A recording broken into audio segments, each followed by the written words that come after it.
원장님이 보시기에 가장 유방암의 위험성도 없고 가장 부작용이 적은 거를 꼽자면 어떤 게 있을까요? 두 가지를 선택할 수가 있는데 맞고 그다음에 하고.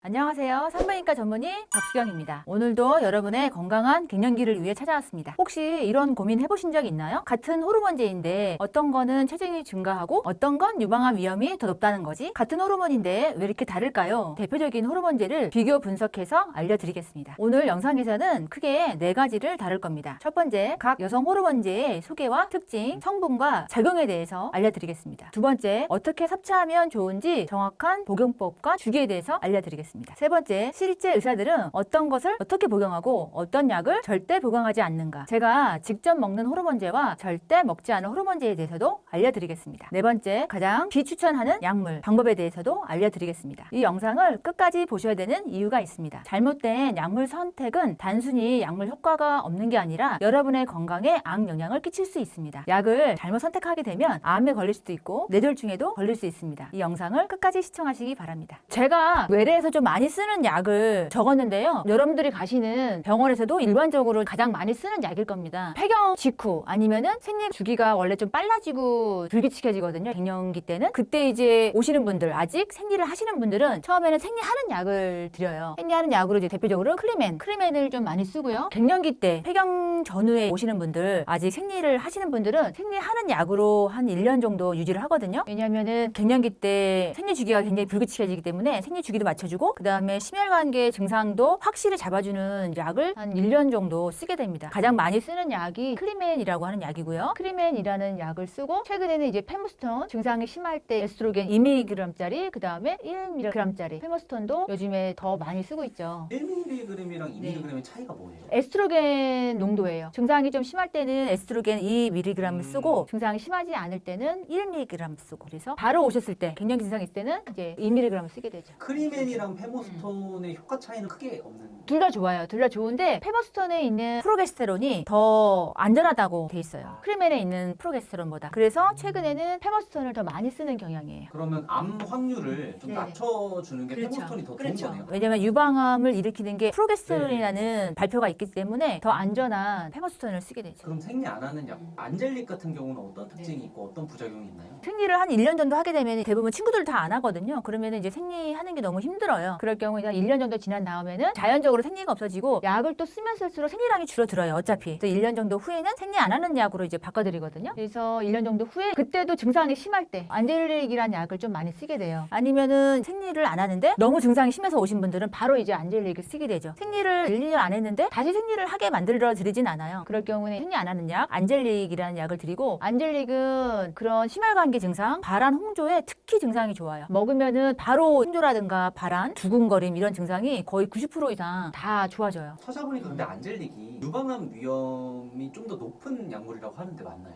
네, 에스트로겐하고 프로게스테론이 전형적으로 제일 많이 들어있는 약이에요. 효과도 제일 좋고 다른 약에 비하면 높죠. 안젤릭의 특징이 식욕이 많이 감소했다는 말들이 많아요. 체중 증가가 많이 없고 그런데 다른 약도 마찬가지지만 부정출혈이 좀 있을 수는 있어요. 모든 약은 3개월 정도가 적응기거든요. 그때 이제 부정출혈이라든가 그런 출혈이 있을 수 있고 또 한 가지 불편한 게 유방통이 생겨요. 안젤릭은. 왜냐면 생리할 때랑 비슷하게 그만큼의 호르몬 영양이 들어가기 때문에 생리하기 전에 유방통이 생기거든요. 생리하시는 분들 그것처럼 유방통이 생기는 경우가 있어요. 근데 그것도 3개월 정도 지나면은 대부분 좋아지시고 적응을 하게 돼요. 그러면은 안젤릭 같은 경우는 유방암 가족력이 있으시거나 유방암에 혹이 있다든지 혈전 병력이 있으신 분들한테 추천하지 않으시겠어요? 추천하지 않죠. 이제 약을 드릴 때 불편하신 게 있으면 바로 오세요 이렇게 말씀드려요. 참지 말고 오세요. 그래서 리비아를 썼는데 원장님 살이 너무 쪄요. 그리고 증상이 너무 심해요 아직까지. 그러면 안젤릭으로 바꿨다가 안젤릭 유방통이 너무 심해요. 부정출혈이 좀 있어서 너무 불편해요. 그러면 다시 리비아로 바꿨다가 이런 식으로 약을 바꿔드려요. 그 약을 계속 먹어야 돼요. 참으세요. 그러지 않고 본인한테 맞는 약이 있어요. 이 많은 약들 중에 본인한테 맞는 약이 있거든요. 그 약을 찾아드리는 과정이 필요해요. 꼭. 리비아는 내과나 가정의학과에서도 많이 처방하는 약이에요. 이게 왜냐면 전형적인 에스트로겐 프로게스테론이 들어있지 않은 약이고 에스트로겐하고 프로게스테론에 전구물질이 들어가 있는 거예요. 전구물질이 들어가 있어서 내 몸 안에서 에스트로겐으로 바뀌고 프로게스테론으로 바뀌고 그 다음에 남성 호르몬 테스토스테론으로 바뀌는 전구체 물질이거든요. 이게. 그래서 이제 내과나 가정의학과에서도 좀 마음 편하게 처방할 수 있는 약이라서 저 내과에서 약 처방받고 있는데요. 그러면은 대부분이 다 리비아리얼이에요. 리비아는 특히 어떤 거에 좀 효과가 있나요? 리비알은 남성 호르몬 역할을 하잖아요. 들어가서 성욕 감퇴가 있는 분들이 많아요. 특히나 좀 다른 점은 성욕 증가될 수 있고 근조직 더 증가되고 그다음에 남성 호르몬이 들어가면 아무래도 이제 활력이 많이 생기세요. 대신에 부작용도 있다고 들었는데 뇌졸중 이런 얘기가 있네요. 뇌졸중 혈전은 모든 호르몬에서 다 공통적이에요. 혈전은. 근데 리비알 쓰셨을 때 탈모가 있으신 분들이 있어요. 탈모. 남성 호르몬이 탈모를 일으키잖아요. 그래서 탈모가 너무 심해졌어요. 그다음에 부종이 너무 심해서 원장님 한 달 됐는데 3kg 쪘어요. 이런 분들이 있어요. 그리고 신발이 안 맞아요. 너무 부어서. 그다음에 관절 통은 좋아졌지만 손 자체가 부어서 뻣뻣해요. 이런 분들은 다시 또 안젤릭으로 돌아가기도 하고 그래요. 근데 전반적으로 안젤릭이나 리비알이 가장 많이 쓰는 약이에요. 페머스톤 콘티는 요즘 많이 쓰는 추세가 왜 그러냐면 페머스톤 이제 2단계를 써요. 증상이 심할 때. 그다음에 증상이 잡히면 에스트로겐 1년을 바꿨다가 생리를 안 할 때 페머스톤 콘티로 그냥 연결해 드리면 돼요. 그러니까 약 성분이 변하는 게 아니라 약의 농도만 좀 변하는 거기 때문에 내가 페머스톤에 적응을 했고 페머스톤에 만족스럽다. 그러면은 다른 부작용 없이 아주 자연스럽게 페머스톤 콘티로 넘어갈 수 있는 연상선에 있는 약이라는 점이 가장 좋은 점이에요. 그래서 2mg 쓰고 증상이 좀 잡히면 1mg 썼다가 그다음에 생리 안 하는 페머스톤 콘티로 넘어가는 거예요. 용량도 적고 생리를 안 하는 약이에요. 다른 약 제가 최소 한 3개월 정도는 적응 기간이 있다 그랬잖아요. 그런 거 없이 똑같은 동일 성분으로 약 용량만 조절해서 쓰기 때문에 굉장히 자연스럽게 이제 넘어갈 수 있는 대표적인 약인 거죠. 이 약이 들을까 안 들을까 조금 걱정을 좀 덜 해도 되는. 두아비브는 최근에 이제 가장 핫한 약이죠. 두아비브 처방해 주세요 이렇게 오는 분들 굉장히 많아요. 가장 핫한 이유는 유방암에 보호 효과가 있다고 하면서 핫해진 거거든요. 두아비브는 유방하고 자궁 내막에는 항에스트로겐 작용을 하고 뼈에는 에스트로겐 작용을 해요. 그러니까 유방암이나 자궁 내막의 위험성은 줄이고 뼈 건강도 챙길 수 있는 지금 생각하면 굉장히 가장 이상적인 약이죠. 근데 이거는 이제 보험은 안 돼요. 근데 실비는 되고 나라에서 보험은 안 해줘요. 그래서 약값이 약국마다 틀릴 수는 있지만 대부분 이제 5만 원에서 7만 원 정도 한 달 약값이. 다른 약값은 만 원에서 2만 원 내외거든요. 거기에 비하면은 두세 배 정도 비싼 거죠. 주합입은 비싼 거 빼고는 크게 단점이 없나요? 체중 증가라든지 부종이라든지 이런 게 아예 없나요? 아주 좀 치명적인 단점이 있어요. 이게 심혈관계 증상 있죠. 그런 거를 잡아주지 못해요. 원장님 저 너무 식은땀이 나고 홍조 때문에 잠도 못 자고 너무 힘들어요. 그럴 때는 주합비비를 쓰면은 이 환자는 뭐지? 효과가 하나도 없네 이렇게 되는 거예요. 너무 미미해요. 그런 효과가. 그래서 이제 어떻게까지 얘기하냐면 골다공증 예방에 처방하는 약 이 정도까지. 요즘에는 어떤 분들이 많으면 주합비브만 처방해 주세요 이런 분들이 많아요. 찾아보시고 이제 공부하신 분들이죠. 그분들한테 들을 때 말씀드려요. 3개월 이상 지나야 지금 말씀하시는 불편감이 조금 해소될 수 있다. 기존에 먹던 약에 비해서는 효과는 굉장히 미비하다. 이렇게 말씀을 드려요. 여성 호르몬을 이제 권해드리면 오늘 저희 먹는 약 많아요. 달마지유, 승마, 오메가3, 비타민C, 종합비타민 먹는 것만 해도 6가지, 7가지인데 호르몬이 또 먹으라고요? 이렇게 반문하시는 분들이 계신데 저는 그러면은 그런 약 다 끊으라고 그래요. 다 끊고 필수적으로 먹어야 되는 거. 여성 호르몬제, 그다음에 오메가3 정도만 먹어라. 그다음에 비타민C 아니면 종합비타민 둘 중에 하나. 다른 약 먹을 필요 없다. 주합비브하고 오메가3 정도만 먹어도 충분하다. 그다음에 꼭 먹어야 되는 거 칼슘하고 비타민 D. 그렇게만. 연연대도 정리해서 먹어라 말씀드리거든요. 제가 농담으로 네. 진단반 네네. 농담반으로 이제 환자분들한테 옛날에 여자가 진시황이었다면 네. 진시황이 여자였다면 그렇게 찾아 헤매던 불로초가 호르몬제가 아니었을까 생각한다. 이렇게 말씀드려요. 워낙 좋다 보니까. 네, 왜냐면은 내가 이제 호르몬제를 안 먹어요. 근데 불면증이 있어요. 그래서 수면제를 먹어요. 우울증이 생겼어요. 항우울제 먹어요. 빈막이 막 심기항진이 너무 심해요. 그래서 심기항진 약을 먹어요. 그다음에 고지혈증이 생겼어요. 고지혈증 약을 먹어요. 고혈압이 생겼어요. 고혈압 약을 먹어요. 관절통이 너무 심해요. 관절약을 먹어요. 이렇게만 해도 6가지잖아요. 이런 약이 호르몬제 하나로 다 상쇄되는 약이거든요. 이 약을 먹을 필요가 없죠. 호르몬제 하나만 먹으면 되는데 그리고 유방암 검사만 잘하면 되는데 근데 이 약들을 드시고 계세요. 이 약들을 항우울제, 수면제, 고지혈증약, 고혈압약, 그다음에 관절약 50대, 60대 여자분들 이 약 다 드실걸요? 드시는 분 굉장히 많을걸요? 기본이라고 할 만큼. 근데 이 약 대신에 호르몬제 하나만 먹으면 대부분 상쇄된다. 이 약을 먹을 필요가 없다. 핵심적인 약을 빼놓고 다른 걸 찾아다닐 필요가 없다. 이 약만 드셔라. 평생 먹으라는 것도 아니고 굉장히 증상이 심할 때 정도만 먹어도 큰 도움을 받는데 그리고 원장님 되게 독특한데 바르는 에스트로겐 저건 네. 뭐예요? 모든 약은 먹으면 위, 간, 신장에서 대사 과정을 거치면서 약의 절반 이상, 많게는 7, 80%가 다 이제 분해가 돼요. 내 몸에서 쓰는 거는 극히 일부예요. 20, 30% 정도. 그런데 이 디비겔은 에스트로겐 1%라고 돼 있거든요. 피부에 바르면 대부분 이 넉적다리 안쪽에 바르게 돼요. 이걸 바르면 이게 거의 순수하게 다 흡수가 돼요. 혈관으로. 이런 대사 과정을 거치지 않으면서 불필요하게 많은 용량을 먹을 필요가 없는 거예요. 그래서 에스트로겐 단일 제제로 디비겔이라는 약이 있고 이것도 보험이 안 되긴 해요. 그러면은 대부분 이제 저처럼 자궁을 제거하지 않은 분들이 많은 많으니까 나 그러면 이거 바르고 싶다. 그러면 자궁 내막을 보호하기 위해서 먹는 프로게스테론을 또 따로 먹어야 돼요. 그게 이제 말은 쉽죠. 나는 제일 안전한 약 먹을래. 그러면 약은 28일 주기로 했을 때 바르는 디비게를 1일부터 28일까지 계속 바르고 중간에 15일부터 28일까지는 먹는 프로게스테론을 먹고 굉장히 이상적이지만 지키기 힘들어요. 왜냐하면 제가 그거를 느끼는 게 저도 항상 가방에 디비게라고 프로기너바가 있거든요. 근데 바쁘니까 프로기너바를 그냥 먹어요. 왜냐면 옷을 벗고 약을 바르고 문질러서 흡수시키는 데까지 그래도 5분 정도 걸리거든요. 적어도 10분 정도는 있어야 되는데 그게 생각보다 쉽지 않아요. 아유 그게 대수야? 이렇게 생각할 수 있지만 제가 보니까 잘 안 되더라고요. 그래서 저도 프로기너바만 먹은 지 지금 몇 개월째거든요. 디비게를 있는데도. 저는 디비게만 바르면 되잖아요. 심지어 프로게스를 안 먹어도 되는데도 디비게를 안 바르게 되더라고요. 프로기노바는 어떤 거예요? 프로기노바도 순수 에스트로겐이에요. 에스트로겐만 있는 거예요. 그래서 자궁이 없는 분들 디비게라고 프로기노바 쓸 수 있는 거죠. 원장님이 보시기에 가장 유방암의 위험성도 없고 가장 부작용이 적은 거를 꼽자면 어떤 게 있을까요? 두 가지를 선택할 수가 있는데 두아비브 맞고 그 다음에 디비게라고 지금 자궁이 있는 분들을 설명드리는 거예요. 유트로게스테론이라는 프로게스테론이 있어요. 아까 프로게스테론이 유방암의 범인이라 했잖아요. 주요 요인. 유트로게스테론은 내 몸에서 분비하는 프로게스테론하고 가장 유사한 프로게스테론이에요.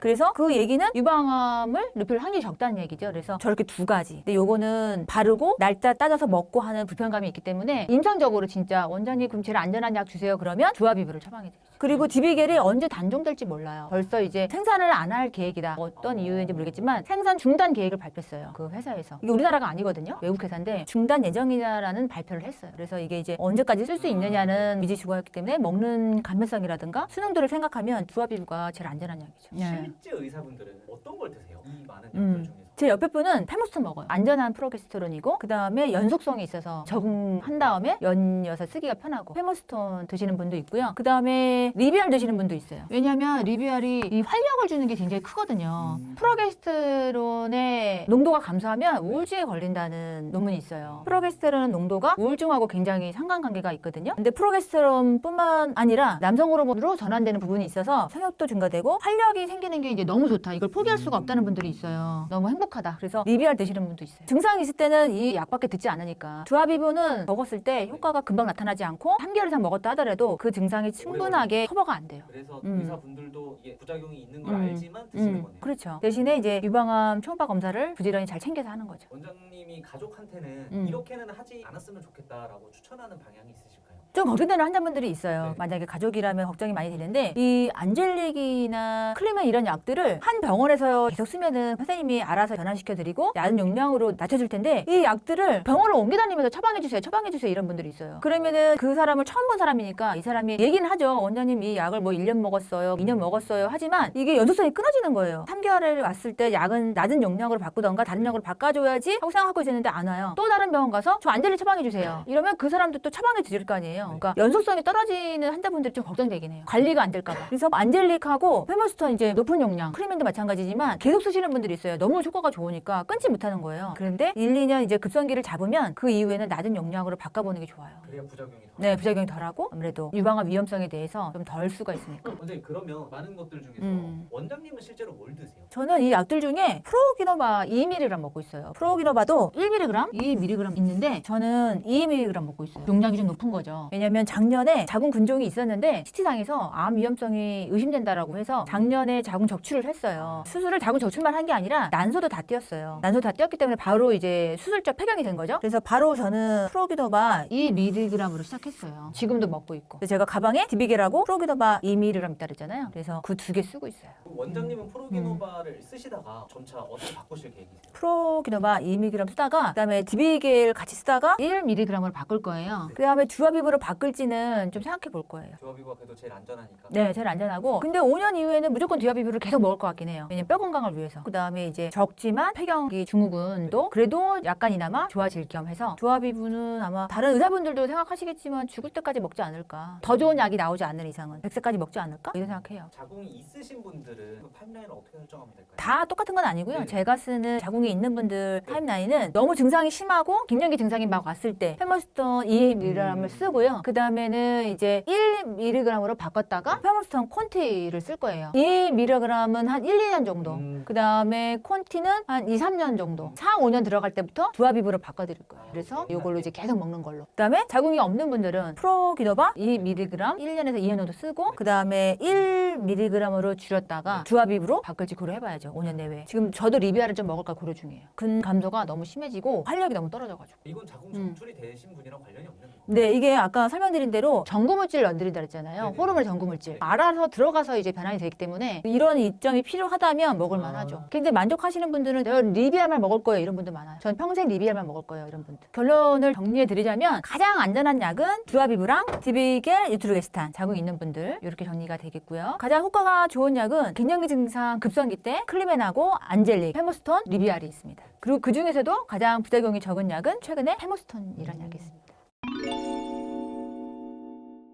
지금까지 여러 가지 약에 대해서 제가 쓰는 약에 대해서 설명을 드렸는데 가장 좋은 거는 각 상황에 맞게 쓰는 게 가장 좋습니다. 가까운 병원 전문의와 상의해서 본인 상황에 맞는 약을 쓰시기 바랍니다. 이 영상이 도움이 되셨다면 구독, 좋아요, 알림 설정 부탁드려요. 여러분의 건강한 갱년기 올바른 약물 선택에서 시작합니다. 오늘도 건강하세요.